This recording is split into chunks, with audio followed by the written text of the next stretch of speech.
आप देख रहे हैं आरबी कम्युनिकेशन लाइव।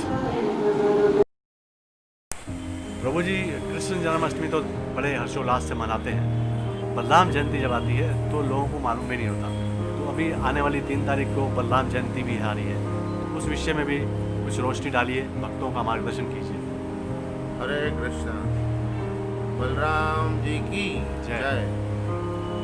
तो 3 तारीख को पूर्णमासी है और इस पूर्णिमा को विशेष तौर पे बलराम जयंती के रूप में मनाया जाता है। जैसा कि आप जानते हैं या बहुत सारे लोग नहीं भी जानते हैं कि बलराम जी भगवान श्री कृष्ण के बड़े भाई हैं। उनका एक नाम बलदाव है, एक नाम बलभद्र है और इस प्रकार से जो प्रमुख नाम है वो बलराम जी। तो बलराम जी बड़े ही सरल है, बड़े ही सहज है, बहुत ही कृपालु है। बलराम जी का शांत स्वभाव है और सभी पे कृपा करते हैं बलराम जी। और इसी कृपा को लेकर के जीवों के मंगल के लिए, उनके आनंद के लिए अभी जो पूर्णमासी आएगी वो पूर्णिमा 3 तारीख को है। उस दिन बलराम जी का आविर्भाव है, बलराम जयंती है।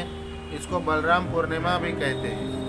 और इस दिन रक्षाबंधन का भी त्यौहार मनाई जाती है। पवित्र जो हमारे रक्षाबंधन पूरे देश में मनाई जाती है, इसी बलराम जयंती को मनाई जाती है। और इस दिन झूलन यात्रा का आखिरी दिन भी होता है। तो ये बहुत ही पवित्र दिवस है बलराम जयंती, बलराम पूर्णिमा। और इस दिन बलराम जी बहुत प्रसन्न होते हैं। इनका नाम है बलराम, बल देने वाले राम है।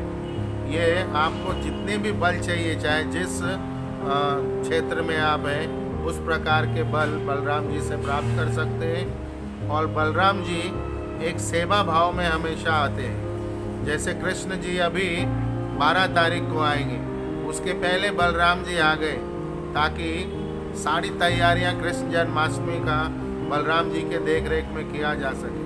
और यही बलराम जी सेवा भाव से कभी कभी लक्ष्मण जी बनते हैं, छोटे भाई भी बनते हैं। तो यही बलराम जी शेषनाग भी है। बलराम जी अनेक रूपों में, स्वरूपों में प्रकट होते रहते हैं और इनका उद्देश्य है सेवा में लगे रहना, कृष्ण की सेवा और सुरक्षा में लगे रहना। तो इस प्रकार से बलराम जी का बड़ा महत्वपूर्ण ये बलराम जयंती आने वाला है। इस दिन हम लोगों को बलराम जी से याचना करनी चाहिए कि बलराम जी आपके कृपा के बिना हमें कृष्ण का प्रेम, कृष्ण का सेवा, कृष्ण की भक्ति प्राप्त संभव नहीं है, ऐसे सभी शास्त्रों में कहा गया। तो बलराम जी भगवान के दरवाजे पे खड़े रहते, उनके अनुमति के बिना कोई अंदर नहीं जा सकता। तो इसलिए बलराम जी को प्रसन्न करना चाहिए सभी को। और ये मौका है बलराम जयंती जो पूर्णिमा के दिन होगा, सभी लोग बलराम जी के दर्शन के लिए इस प्रांगण में आइए।